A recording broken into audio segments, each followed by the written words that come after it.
अस्सलाम वालेकुम दोस्तों। आज जो हम टॉपिक डिस्कस करेंगे वो होगा ग्रेविटी। सबसे पहले हम देखते हैं कि ग्रेविटी को हम देखेंगे साइंस इसके बारे में क्या एक्सप्लेन कर रही है, कहाँ तक पहुँची है और कुरान में क्या हमें कुछ ग्रेविटी के बारे में डिस्कस है या नहीं। तो सबसे पहले हम डिस्कस करते हैं, बात करते हैं ग्रेविटी है क्या।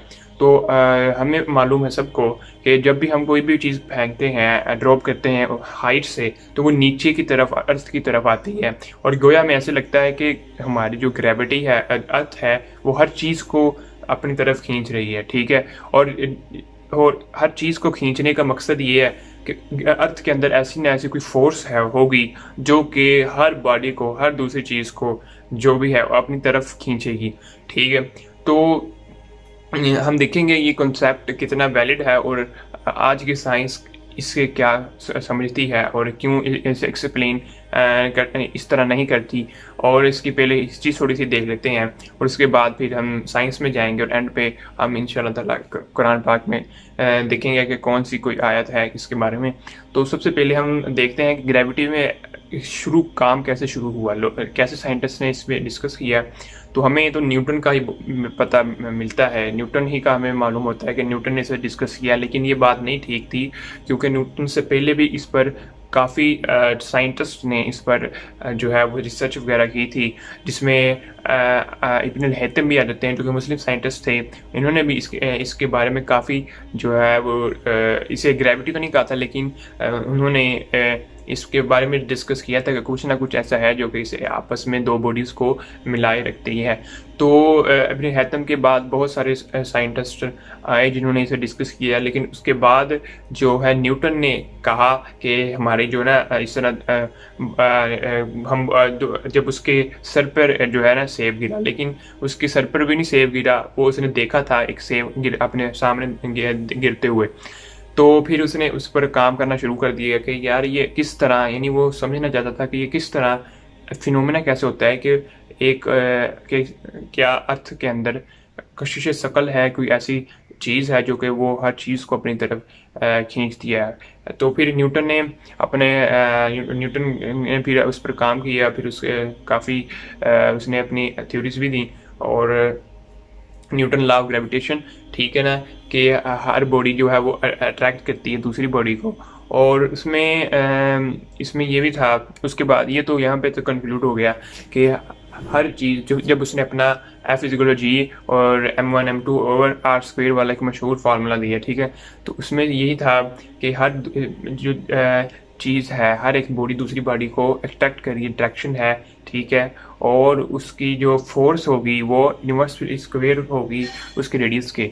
तो ये एक उसने फार्मूला दिया था, इससे हमें मालूम हो गया, ठीक है। लेकिन ये जो है ना, ये फिनोमेना हमारे रोज़मर्रा के लिए बहुत यूज़फुल था। लेकिन उसके बाद आइंस्टाइन ने स्पेस ऑफ ग्रेविटी, जब आइंस्टाइन ने स्पेस में यानी कि अपने अंदर सोचना शुरू किया तो स्पेस के बारे में, तो उसने फिर आइंस्टाइन की थ्योरी, उसने अपनी रिलेटिविटी की थ्योरी दी, ठीक है। और उसमें उसने कहा कि स्पेस टाइम जो है वो एक कर्वेचर है। स्पेस टाइम जब बेंड होता है तब ही ग्रेविटी लाइक एक फिनोमेना होता है, ना कि ग्रेविटी फोर्स है, ठीक है।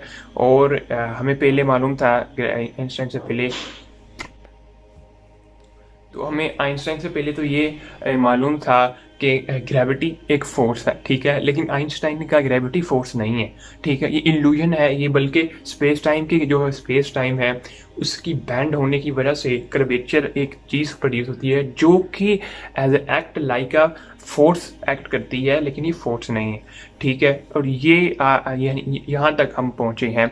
और अब इसकी मैं एग्जांपल देके आपको थोड़ा सा क्लियर कर देता हूँ कि ये कैसे फिनोमेना को हम देखेंगे। देखिए, सबसे पहले आप इमेजिन करें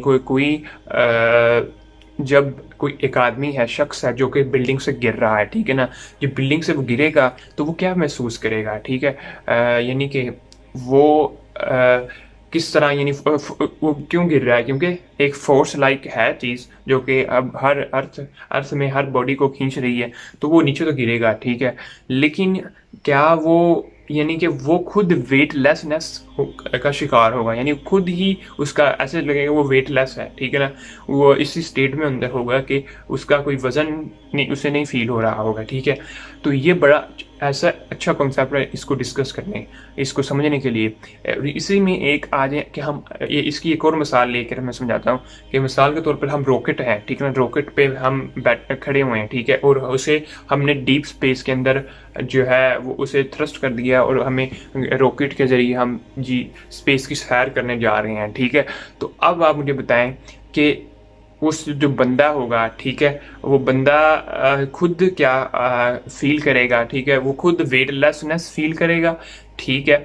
और अब आप कहेंगे तो वेटलेस तो हो गया, ठीक है, लेकिन वो ग्रेविटी तो होगी ना, या रॉकेट की अपनी तरफ खींच तो रहा होगा, ठीक है। यानी मिसाल के तौर पर वो खुद तो वेटलेस तो उसे फील होगा, लेकिन वो जब थर्स्ट जाता है या जब वो रॉकेट ऊपर जा रहा होगा, ठीक है, यानी थर्स्ट मिल रही होगी रॉकेट को, तो वो शख्स नीचे कैसे हैंडल हो सकता है, वो किस तरह उसकी फ्लोर रॉकेट की फ्लोर के अंदर कैसे खड़ा होगा। तो वो जब थर्स्ट प्रोड्यूस होती है ना, तो तब वो बंदा को वो ऑपोजिट फोर्स मिलेगी, जिसकी वजह से वो ग्रेविटी के अंदर वो रॉकेट के फ्लोर के अंदर खड़ा होगा, ठीक है, ना कि ग्रेविटी होगी, ठीक है। ये बड़ा ही इंपॉर्टेंट कॉन्सेप्ट है। मैं फिर रिपीट कर दूं कि वो जब रॉकेट ऊपर को जा रहा होगा, तो ये अगर ये शख्स है, ये वेटलेस है ना, और रॉकेट ऊपर को जा रहा है, ठीक है ना, तो ये इसका फ्लोर है उसका, ठीक है ना, ये ऊपर को जा रहा है, तो वो इसे वो नीचे को उसे फोर्स लग रही होगी उस बंदे को, ठीक है, जो रॉकेट के अंदर होगा, तो इसी वजह से उसका ग्रेविटी लाइक फिनोमेना होगा, लेकिन ग्रेविटी तो है नहीं, ठीक है। अच्छा, अब यही हम यहाँ पे अर्थ पे लेकर आते हैं, तो इसका मतलब ये है कि हमारी अर्थ भी स्पीड के अंदर जो है वो मूव कर रही है, जिसकी वजह से कोई भी चीज़ नीचे गिरती है वो नीचे नहीं गिरती, बल्कि अर्थ स्पीड से अपनी यानी कि मूवमेंट कर रहा है। तो यहाँ से एक मैं वीडियो भी आपको लिंक में दे दूंगा, वो भी आपने लाजमी देखनी है। उसमें उन्होंने बताया है कि ग्रेविटी फोर्स नहीं है, why gravity is not a force, ठीक है, वो वीडियो आपने लाजमी देख लेनी है। तो उसमें हमें मालूम होता है कि ग्रेविटी फोर्स नहीं है, वो बैंड स्पेस टाइम था, कर्वेचर था, ठीक है। और ऊपर से जो मूवमेंट हो रही थी हमारी पूरी अर्थ की और हमारे सोलर सिस्टम की थ्रू दी स्पेस टाइम, ठीक है, और जिसकी वजह से ये फिनोमेना होता है, ठीक हो गया। अच्छा, अब मैं थोड़ा सा और डिस्कस करते हैं। ये यहाँ से हमें मालूम हो गया कि ग्रेविटी फोर्स नहीं है, यहाँ से हम निकाल दें। अच्छा, अब हम क्या यहाँ पे कुरान पाक में हमें इसके बारे में डिस्कशन मिलती है या कोई आयत है जिसका हम इसे ग्रेविटी के मतलब समझ सकें। तो पहले तो हमने समझना है कि कुरान पाक कोई साइंस की बुक नहीं है, लेकिन बुक ऑफ साइंस ज़रूर है, SIGNS, ठीक है। और जो साइंस के मतलब बात करता है कुरान पाक, तो वो यानी कि हमारे लिए निशानियां हैं इस पर गौर करने के लिए। तो सबसे पहले मैं इसके आपको 3 आयत हैं, उसके बारे में हम डिस्कस करते हैं ग्रेविटी के बारे में। एक आयत का तर्जुमा है कि हमने ज़मीन को समेटने वाली नहीं बनाया, यानी जिंदा और मुर्दा को हमने तुम लोगों को पानी पिलाया, ठीक है। तो इसमें ज़मीन को समेटने वाली, यानी यहाँ से हमें ये तो समझ आ गई ना कि इटसेल्फ क्या फिनोमेना हो रहा है कि ज़मीन समेट रही है अपनी तरफ, ठीक है। गोया कि न्यूटन ने उसे ये ज़रूर कहा था कि एवरीबॉडी हर दूसरी बात यानी कि अट्रैक्शन होती है, लेकिन समेटने वाली एक सेंस हमें बना दिया। और दूसरी बात हमें ये कि अगर एज अ होल देखेंगे तो हमें ये फिनोमेना जिस तरह आइंस्टाइन का व्यू से हमें पता चलेगा कि किस तरह, तो ठीक है। ये एक आयत है जिसका में हमें बताया कि ज़मीन हमें समेटती है अपनी तरफ, ठीक है। वो क्यों समेटती है वो हमने डिस्कस कर लिया कि स्पेस टाइम का बैंड कर्वेचर हो रहा था, ठीक है। और एक और सूरत है सूरत अल आराफ, ठीक है। सूरत अल आराफ की आयत नंबर मैं आपको डिस्क्रिप्शन में दे दूंगा। तो उसमें आपने देखना है उसमें कि काफिर जो थे वो आप सल्लम से पूछते थे कि क़यामत कब आएगी। तो फिर उसमें यानी इसका मैं मफ़हूम बता रहा हूँ आयत का। उसमें तो कहा था कि क़यामत का तो अल्लाह ताला को ही मालूम है, और लेकिन जो क़यामत होगी आसमान और ज़मीन पर बहुत बड़ा यानी हादसा गुजरेगा, ठीक है।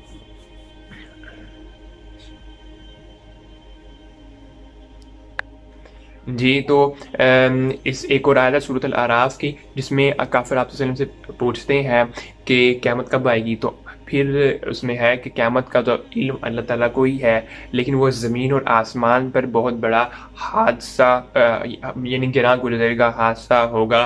तो यहाँ पे कुछ ट्रांसलेशंस के अंदर वेट्स का है, यानी it's weights heavenly on earth, it's weights heavenly on it's weights heavenly on it's weights heavenly on hell and earth, it's heavenly। जी एक और आयत है जिसमें आप सल्लल्लाहु अलैहि वसल्लम को काफिर आगे पूछते हैं कि क़यामत के बारे में हमें मालूम बताएं कि क़यामत कब आएगी। तो आप सल्लल्लाहु कहते हैं कि क़यामत का तो अल्लाह ताला को ही इल्म है, और लेकिन जब इसका मफ़हूम आयत का बता रहा हूँ, लेकिन ये क़यामत आसमानों और ज़मीन पर बहुत जो है वो बड़ी बड़ी हादसा होगी, ठीक है, बहुत बड़ी गिरा गुजरेगा।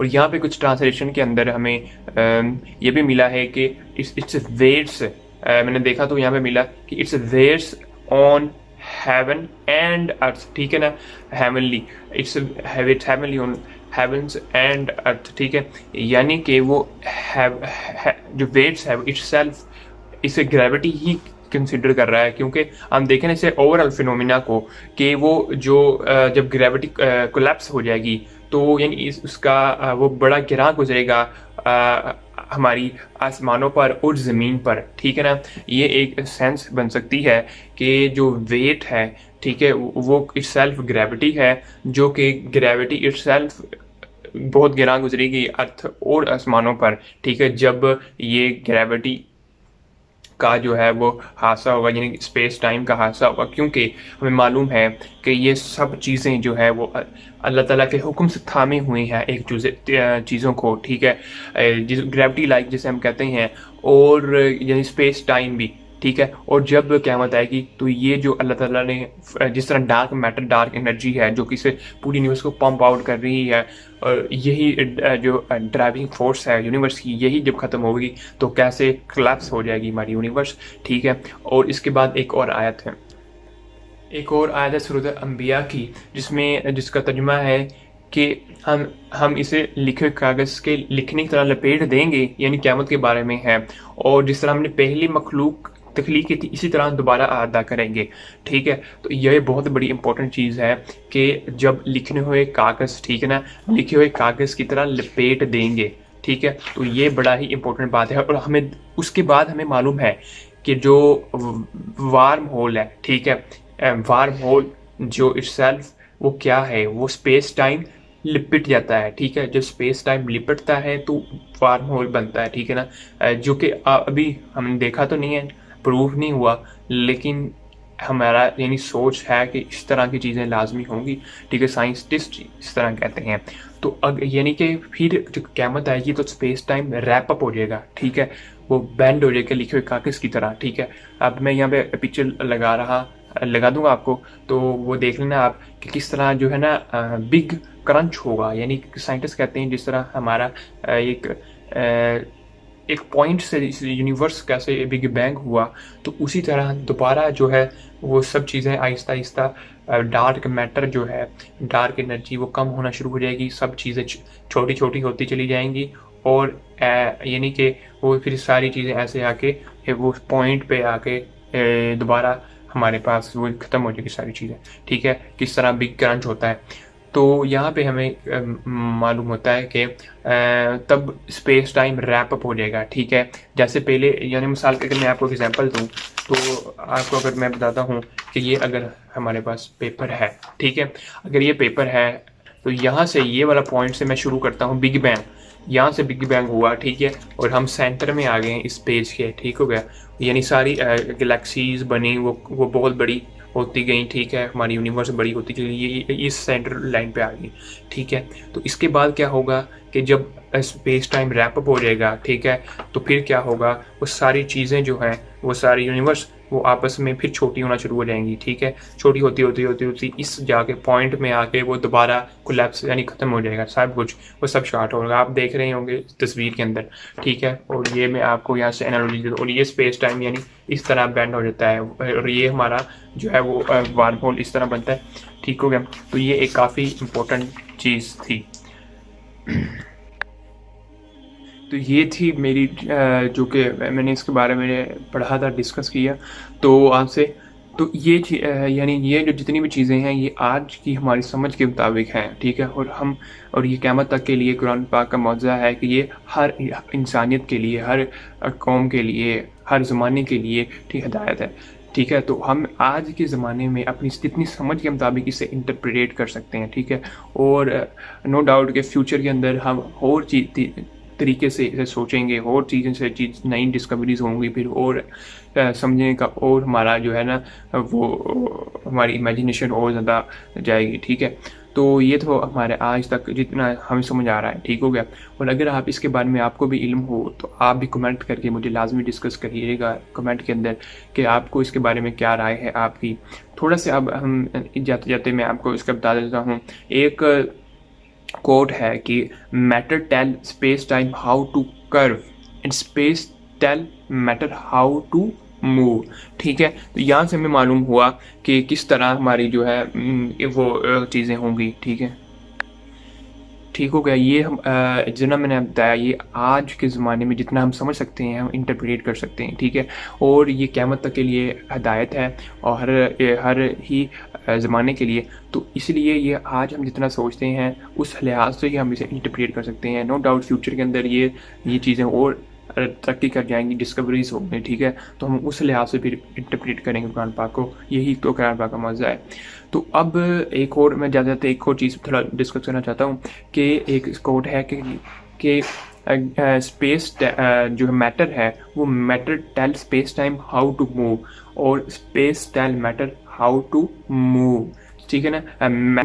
एस्ट्रोनॉट को जब तो एक साल जब है उसने इंटरनेशनल स्पेस स्टेशन में गुजारे, तो उसके बाद जो थे वो उसने उसका जो है ना 2 इंचेस जो उसका टोटल हाइट है वो बढ़ गई, ठीक है।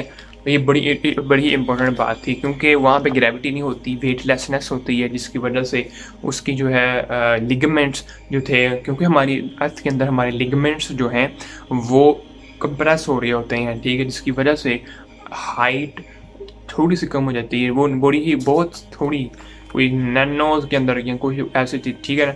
और स्पेस में इंटरनेशनल स्पेस स्टेशन के अंदर उनकी 2 इंचेस हाइट बढ़ गई थी, ठीक है, ग्रेविटी कम होने की वजह से। ये एक बहुत ज़्यादा इंपॉर्टेंट फैक्ट है, ठीक है। और ठीक है, इसका मतलब डेली हमारी हाइट कम होती है और बढ़ती है, वो बहुत छोटी होती है, ठीक है। यानी जब पूरा दिन काम करते हैं तो लिगामेंट्स हमारे कंप्रेस हो जाते हैं, तो हाइट थोड़ी सी हमारी जो जिसको हम देख नहीं सकते, गौर नहीं कर सकते। और जब हम फ्रेश होते हैं, सोते हैं, उसके बाद उठते हैं तो हमारी जो चीज़ है हमारा जो लिगामेंट्स वो थोड़ा फिर स्टेबल हो जाते हैं, फिर नॉर्मल हो जाते हैं, ठीक है। तो ये बड़ी ही इंपॉर्टेंट बात थी इसके बारे में, इस कंसेप्ट के बारे में, ठीक है। तो ये था हमारा आज का टॉपिक जो हमने डिस्कस किया। और जाते जाते मैं आपको बताऊं, जितना भी हमने इसे डिस्कस किया ये आज के ज़माने में जितना हम समझ सकते हैं उस लिहाज से है, ठीक है। और अगर आप थोड़ा इसके बारे में थोड़ा और एडवांस आपका राय है तो आप लाजमी कमेंट में मुझे बताइएगा, ठीक है। ये हम आज जितना समझ सकते हैं उतना ही हम इंटरप्रेट कर सकते हैं। नो डाउट कि फ्यूचर के अंदर ये और ज़्यादा जो है वो तरक्की कर जाएगी हमारी सोच और हमारी डिस्कवरीज, हमारी साइंस। तब हम उस लिहाज से साइंस कुरान पाक को देखेंगे। और कुरान पाक को अब भी अगर हम देखें तो ऐसी ऐसी चीज़ें हैं जो कि आज साइंस को भी नहीं पता उसके बारे में। तो ये थी एक बहुत ज़्यादा इम्पोर्टेंट बात, ठीक है। इसलिए जब फ्यूचर के अंदर लोग उस लिहाज से फिर देखेंगे कुरान पाक को, ठीक है। अब की हमारी लिमिटेड सोच के लिहाज से तो हम फिर उस चीज़ को उतना नहीं डिस्कस कर सकते, ठीक है। जब हमारी तरक्की ज़्यादा हो जाएगी तो हम उस लिहाज से देखेंगे। तो इसलिए और उसके बाद एक और दूसरी बात भी है कि हमने कुरान के लेंस से देखना है साइंस को, ठीक है। Quran science in the light of Quran, ठीक है। और या इस तरह भी ले सकते हैं साइंस वाई कुरान एंड हदीस, ठीक है, VIA। तो इस लिहाज से हमें इस पर भी लाजमी देखना है। ये ना हो कि हम साइंस के ही रह जाएं और साइंस को ही अपना सब कुछ मानने लग जाएं, ठीक है। तो साइंस एक टूल है जो कि हमें अल्लाह के जो है ना करीब करता है, ठीक है। तो ये एक इम्पोर्टेंट बात थी। तो उम्मीद करता हूँ आपको ये वीडियो अच्छी लगी होगी, और इसके बाद हम काफ़ी वीडियोस और इंशाल्लाह ताला अपलोड करते रहेंगे रेगुलर, और आपको नई न्यू टॉपिक्स इंशाल्लाह एस्ट्रोनॉमी के मिलेंगे, एस्ट्रोफिज़िक्स के, उसके बाद बायोलॉजी के, केमिस्ट्री के, ठीक है, बहुत सारे टॉपिक इंशाल्लाह डिस्कस करेंगे हम। उसके बाद साइंटिस्ट की हिस्ट्री, यानी कि साइंस में जो मुस्लिम साइंटिस्ट थे इंशाल्लाह ताला वो देखेंगे हम फ्यूचर के अंदर, उनकी क्या हिस्ट्री थी। तो इजाज़त दीजिए मुझे, इंशाल्लाह ताला नेक्स्ट वीडियो में हाजिर होंगे, ठीक है। तो अल्लाह हाफिज़।